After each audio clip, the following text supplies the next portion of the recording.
You guys know on this channel that I love me some cheap guns. Lately we've been talking too much about like the best hunting rifles and stuff. So today I just want to get back to the cheap, fun stuff.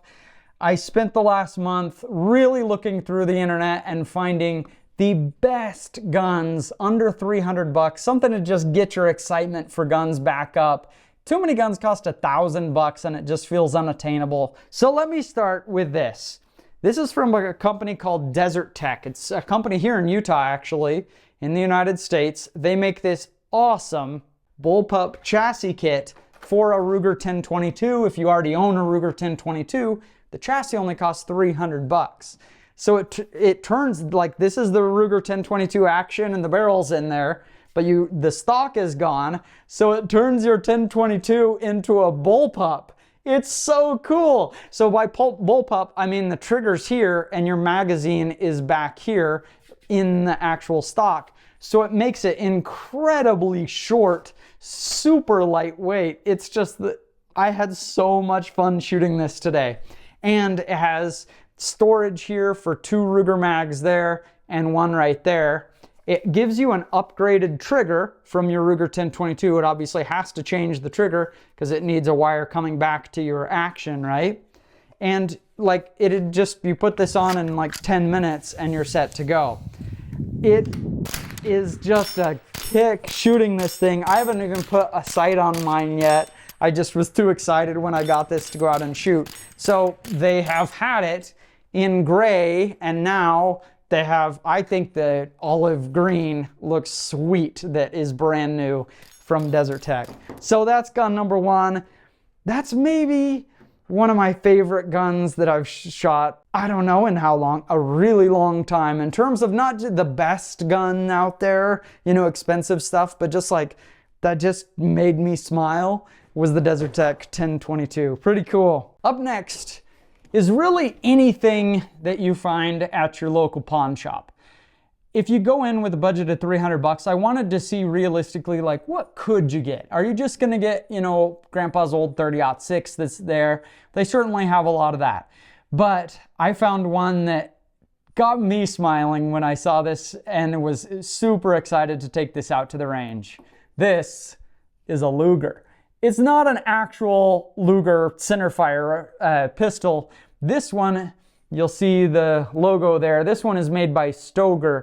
It was made in the 1970s. It's a 22 LR, but everything functions and looks like an actual Luger. So, you know, the way that you charge the action, you pull up like this. It has this hinge there that you pull up. It's just super cool. You drop your mag out. And surprisingly, it like feeds really, really well. It was pretty accurate. Like, it was a pretty good pistol. It's been sitting, I saw the guy there that was getting rid of it, and he said he's had it since the 70s, just kind of sitting there, barely used, and so I was like, don't mind if I do. That was a sweet deal for under 300 bucks. So just whatever you can find at a pawn shop is gun 2. Gun 3. I knew I wanted to include a shotgun in here because shotguns generally are not terribly expensive. At least you can find some for a lot less than a lot of centerfire rifles. So I found a sweet one. This is the second bullpup in this video. This is the Tokarev bullpup 12 gauge shotgun. Awesome for home defense and just blow stuff up at the range. So charge this sucker here and you got your mag in the back. It's just so much fun to shoot. So why pull up? Again, you got your magazine behind the handguard. So it just makes this thing so compact shooting it. It was fun. I thought it was funny in the box for this thing. So like, it's a tactical home defense shotgun, right? But in the box, it has some choke tubes. Like, you're gonna go out and hunt pheasants with this thing or something. So obviously, I took it straight out and I went and shot some clay pigeons. Pretty fun gun. Feeding was a little bit of an issue. You know, you have the metal base on a 12 gauge shell. And so when you're stacking it in a magazine, you gotta make sure that the top one isn't kind of being pinched, that the shells are all the way to the back, that they're not writing up on the metal base on the shell below it. So Tokarev 12 gauge shotgun, pretty cool.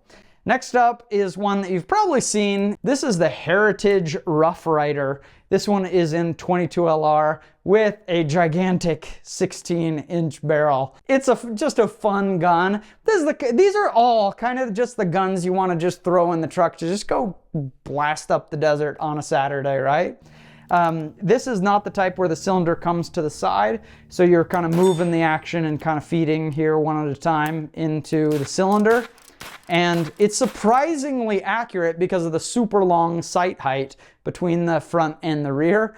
I actually compared this to 8 other 22 LR pistols, and surprisingly it was the most accurate. Just a fun gun to have. Pretty happy with that thing. I love military surplus. Actually, fun fact, my very first rifle that I ever owned, like actual centerfire rifle, was a Mosin Nagant. And I loved that thing. I can't believe that I ever sold that. I should always have kept my first gun. But this, now the Mosin Nagants costs over 500 bucks, but this is the M91 Carcano with a bayonet. Yeah, baby! It's pretty cool. It's, you know, got your steel butt plate, all these kind of old military surplus rifles. The action seems to be in really good shape. I took a look on this thing. Have a little bit of a broken sight, but man, for 200 bucks, this is awesome. Only trouble with the Carcano is finding ammo, which obviously right now is tough. You just got to be ready when you do see it that you can load up. Next, you guys know I love this gun. This is the CVA Scout in 300 Blackout. I showed this video, I think like almost 2 million of you watched the video on the quietest rifle, cost 350 bucks.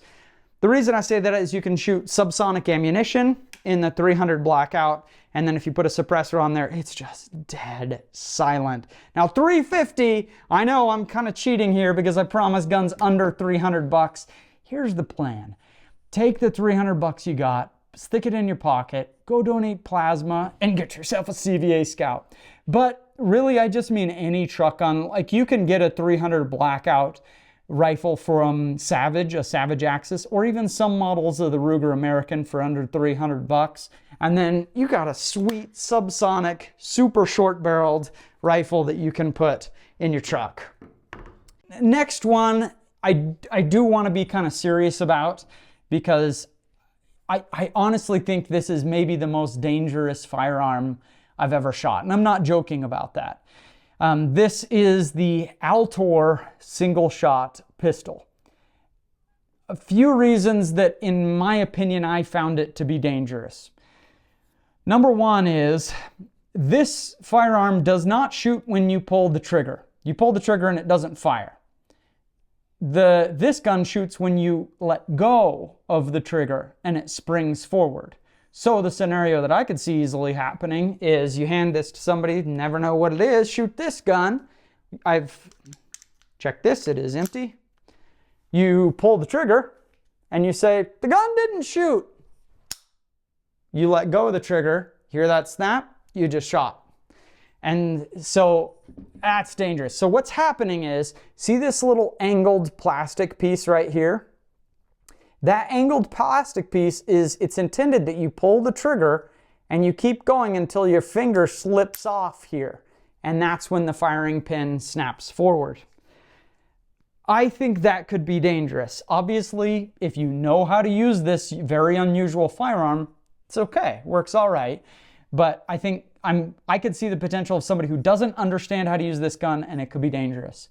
Also, the way that you load this gun is you have to remove the barrel. And in order to remove the barrel, you have to pull the trigger a little bit. Again, I don't know about that. Then you spin the barrel comes off. Then right here, that's where you put your 9mm shell. Kind of feels like a shot shell holder in reloading. And then you put your barrel back on. It does have two safeties. One is on the barrel here. You can spin it, fire to safe. And then the second is a traditional finger safety right there. It has quite a bit of recoil, obviously. 9mm, it's just very snappy like that, but it's fine. Look, this is a fun gun. I'm sure a ton of engineers looked at this design, you know, with the tiny little thing to make sure it's not going to blow up on you. I'm not worried about that. And frankly, I haven't heard of any, terrible things that have happened. But I just see the risk that a gun that violates so many conventions of how you typically use a firearm could really be a risk unless you know exactly what you're doing. So I wouldn't recommend having this one. It's cool. It's a little bit of a gimmick, but it is cool that you can buy a $99 gun in 9mm. But, oh man, I worry about something that violates so many conventions. Last gun that I think you got to be open-minded on this, okay? I know we're centerfire guys. We want to go shoot real guns, but a break action pellet gun is something that, in my opinion, everybody should have. They're just so great when you're, going camping and you just want to plink some pop cans by the camper or something like that. If you want to dispatch a squirrel in the backyard, something like that. Having a good, accurate 22 caliber pellet gun, I think, is something that every gun guy should have.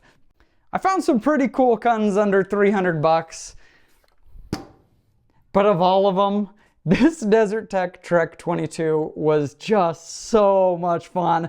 I just had a smile on my face the instant I started pulling the trigger on this thing. There's a good chance this is going to be my most used gun in 2023, because when I just go out and shoot in the desert with the kids, they're going to want to shoot this one. It's pretty fun. I found some cool stuff under $300. If you guys know of any others that I should have mentioned, include it in the comments. Thanks everybody for joining me. We'll see you in the next one.